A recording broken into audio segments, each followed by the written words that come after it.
Eto, rumaisback na nga si Atty. Rowena Guanzon matapos idamay ni Gutesa tungkol dyan sa bagong pinagyayaw-yaw niya. Akalain mo ba naman? Si Guanzon ay dinamay pa niya dyan. O ito, ang video. Ni Gutesa, may nag-offer daw sa kanya na babae sa office daw ni Senator Marcoleta na ibigay ang number ko sa kanya kung gusto niyang tulungan ko siya sa affidavit niya. Dinamay mo pa ako?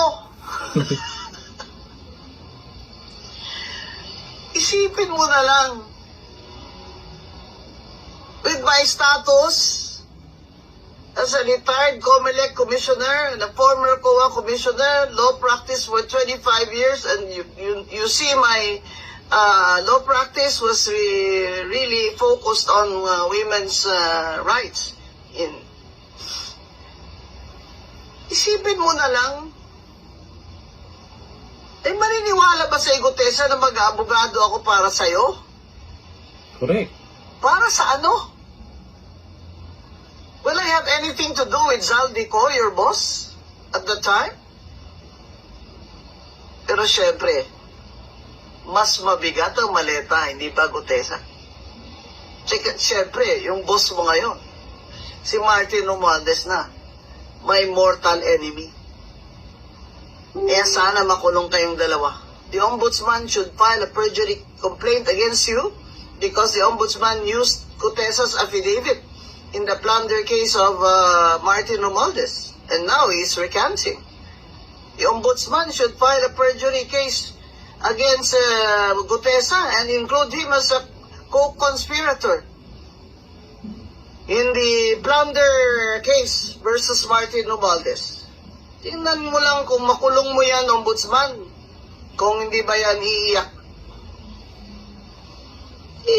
Gutesa is undermining the authority of the Ombudsman. The Ombudsman used his affidavit in the case against Romualdez, and now he's recanting. He's now turning around and saying na hindi siya na-deliver ng maleta kay Martin Romualdez. Yung boss mo, si Martin Romualdez, Gutesa, mortal enemy ko yan. Makukulong din yan.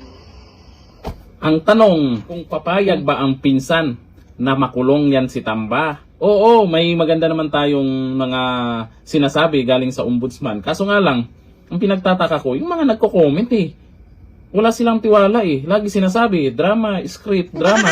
Sana naman seryoso pa itong Ombudsman na panagutin itong mga dapat panagutin. Hindi lang si Tamba, isama na itong si Gutesa. Kung ano-ano na lang yung pinagyayaw-yaw niya, hindi naman niya maitanggi. Lalo na yung mga inilabas na picture ni Atty. Baligod na nag-deliver di umano ng malimaletang pera. Kasama siya doon, nakita mismo ang pagmumukha niya. Hindi ba masyadong halata, Gutesa? Siguraduhin mo yung galaw mo. Baka bandang huli, magsisi ka. Ang isa sa mga leaders ng Brave 14+3, sabi niya, halata na scripted ang sinasabi mo, Orly Gutesa. Kung nagsasabi ka ng totoo, bakit kailangan mo pang basahin ang sasabihin mo? Dahil sa pera na binayad sa iyo, nagawa mo talagang magsinungaling. Sa dami-dami ng mali-malitang pera na diniliver natin sa mga korap na opisyal ng gobyerno, pinasinungalingan mo. Hindi ka na naawa sa mga kababayan natin na lubog sa baha, hanggang ngayon ang tahanan nila. Mayroon akong nakitang video sa isang bahay na lubog ng baha, may isda. At yung isda doon, sa tagal niya na siguro, nanganak na lang. Talagang kitang-kita yung panganganak, yung itlog, naghatch.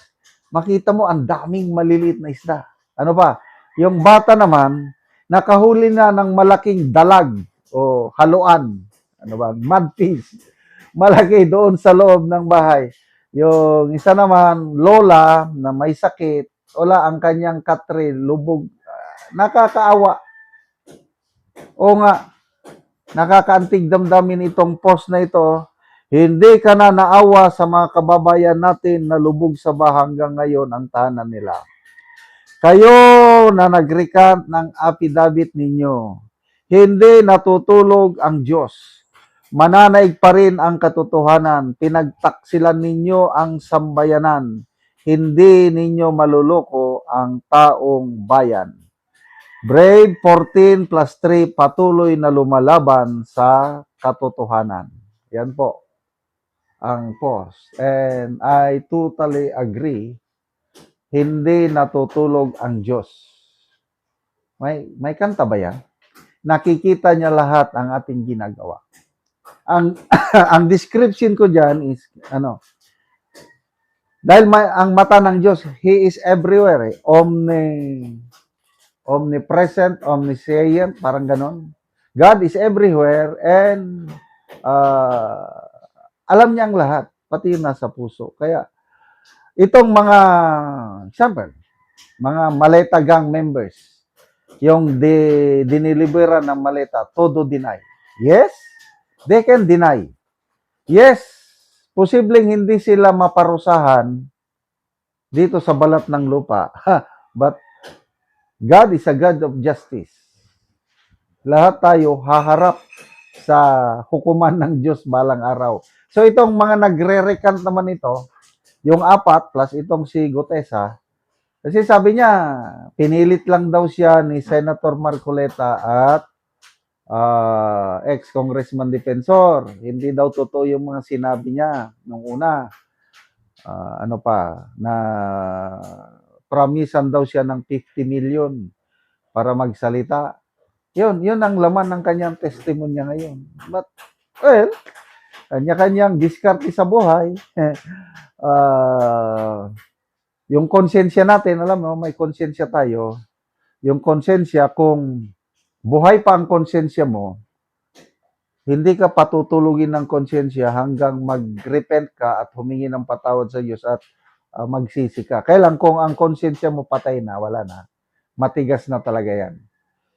So, balang araw, ulitin ko, lahat tayo haharap sa hukuman ng Diyos. Well, dahil tao lamang tayo, lahat tayo makasalanan and we will be declared guilty. Johnny Macanas, guilty. Tapon sa impyerno. Ganun yun. Lahat tayo. Kaya lang, merong book of life sa langit na nakasulat sa Bible, sa Revelation. Nakalagay doon, and anyone's name not written in the book of life will be thrown into the lake of fire. 2 libro kasi yan eh. Ang una is Book of Works. So yung Book of Works, yung lahat ng ginawa ko, recorded doon na makikita yung kasalanan ko. Kaya yung mga maleta gang members, nakasulat doon, yung sabi ko, yung CCTV camera recorded, yung pagtanggap nila ng maleta. Itong mga bumaliktad na ito na 5 Marines, makikita. Kailang, our only way out para hindi tayo, is para bang presidential pardon. Kung naisulat ang pangalan mo sa Book of Life, maliligtas ka. So, sino yung mga nakasulat pangalan niya sa Book of Life? Sabi ng Panginoong Diyos, I am the way, the truth, and the life. No one comes to the Father except through me. Ako, naisulat na ang pangalan ko sa Book of Life. In what way? Nung tinanggap ko yung gospel, yung magandang balita, naniwala ko. Paano yon? Yung nag-ABC. A, accept that you are a sinner. Tinanggap kong makasalanan ako. And nagsisi ako nito. B, believe. Naniwala ako na namatay at nabuhay muli ang Panginoong Hesus para sa kapatawaran ng aking kasalanan. And letter C is commit. I committed, I surrendered my life to the Lordship of Jesus Christ. Dahil doon, naisulat ang pangalan ko sa Book of Life. Kaya kahit declared akong guilty, makasalanan, pagtingin nila, Johnny Macanas, your name is written here. Hindi ako itatapon sa impyerno, makakapasok ako sa langit.